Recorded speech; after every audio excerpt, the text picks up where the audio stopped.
Hi, Greg. Thank you very much for joining us on our podcast here at Innovate. So for people who haven't heard of Oxford Risk, I assume most people in the marketplace would have by now, but even if they have heard of Oxford Risk, how would you describe Oxford Risk as a company? What do you guys do?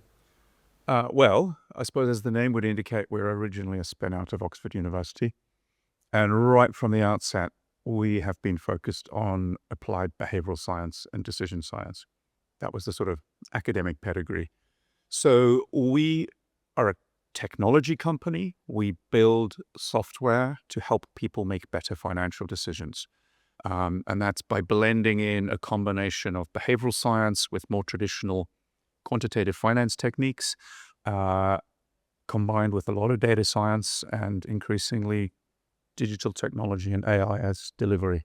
That's really cool. So you just touched there on the behavioural profiling side of it. Can you go into a bit more detail about what that is, how it works, what makes that unique in the market?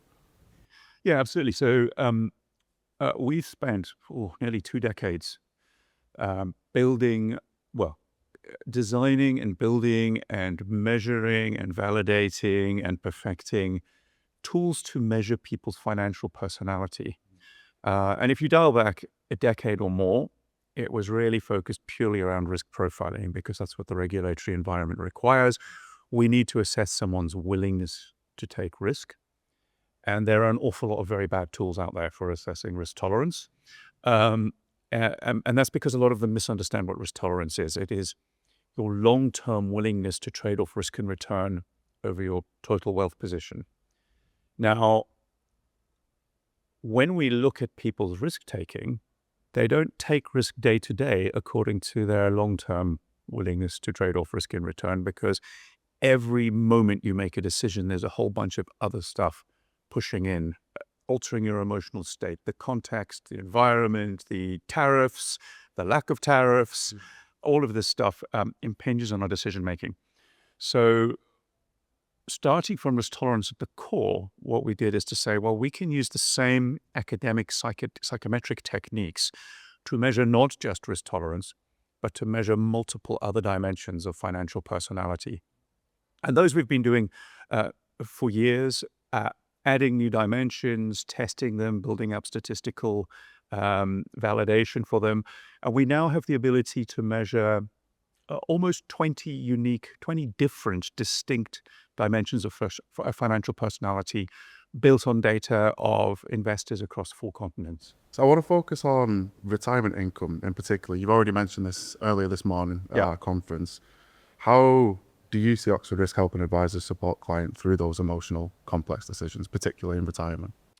Yeah, 2 things I'd say. One is because of the complexity of decision-making in retirement, you're suddenly, a lot of people haven't prepared well by engaging with their investing or their financial system. And then suddenly at retirement, you've got to make a lot of complex choices all at once. And so you've got to decide how much investment risk to take. You've got to decide how much it's appropriate to draw down. So your spending policy, you've got to worry about sequencing risk. You've got to worry about longevity risk. You've got to worry about bequest.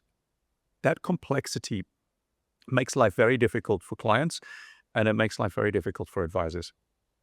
So the first thing we've done is we've taken our standard suitability tools that are traditionally around identifying the right level of risk and the right asset allocation, and we have extended those for use in retirement and decumulation to simultaneously answer 2 different questions. What is the right level of investment risk? So what is the suitable thing to do with your investable assets?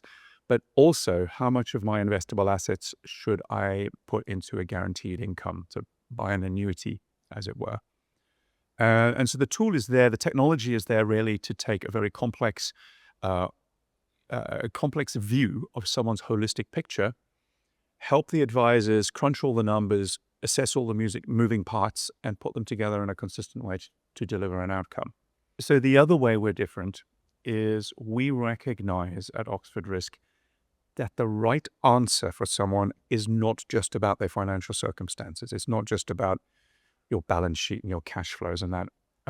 2 people with exactly the same financial situation can have very different answers to the question of how much of my investable assets should I annuitize, depending on aspects of their financial personality. For example, someone who is highly impulsive is likely to overspend if they're drawing down on their assets.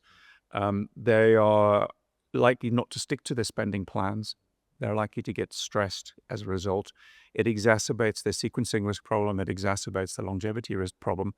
And so that person needs a different solution. And that behavioral element is typically completely left out of all the traditional models that go, what is the answer to this question? So we're bringing in emotions and psychology and behavior into the tools themselves to help advisors navigate not just the financial complexity, but the emotional complexity that all clients face in retirement. So speaking of solutions in retirement, and for those advisors that use both intelliflo Office and Oxford Risk, what are some practical solutions that we can give to those advisors to help deal with those challenges? Yeah, so in the retirement space, our retirement solutions are built on top of our suitability tools. And the great thing is it's the same data, right? In order to advise you on the right level or the suitable level of risk for you to take, we need the fact find that has all the data in there about your holistic situation, your current balance sheet, your assets, your liabilities, your investable assets, etc. And we need information about your cash flows, so your expenditure, your income, etc. Now, those are tools that are out there and have been out there for some time. The great thing about the retirement solution is it's a completely new set of outputs, but it's using all the same information because we've already got a description of your current financial state, where you're going, and your financial personality. We've just built the algorithms to mix up those pieces in a new way to answer a separate question. And the important thing is, in retirement, you're answering these two questions simultaneously. And traditionally, I think advisors have tended to keep these things separate. How much risk should you take with your investable assets, on the one hand, and then separately is, should I annuitize or buy a guaranteed income or not? And the problem with that is whatever you choose in either of those questions changes the answer in the other question. So the fact that we can, based on the same fact find with the existing information of the client, just by building algorithms to process those two questions independently and then connect them together, nothing is required from the clients as the inputs. They've already put the inputs into the system. It's just a much richer set of outputs for people in retirement. And I think that's really valuable. And that is true, of the emotional side as well. Our tools are standardly measuring aspects of people's financial personality.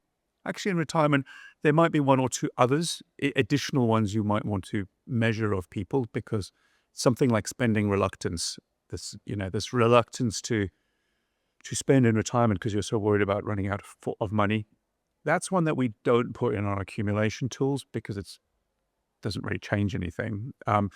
But that requires another two questions in the module. So all of this is built on the same underlying structure.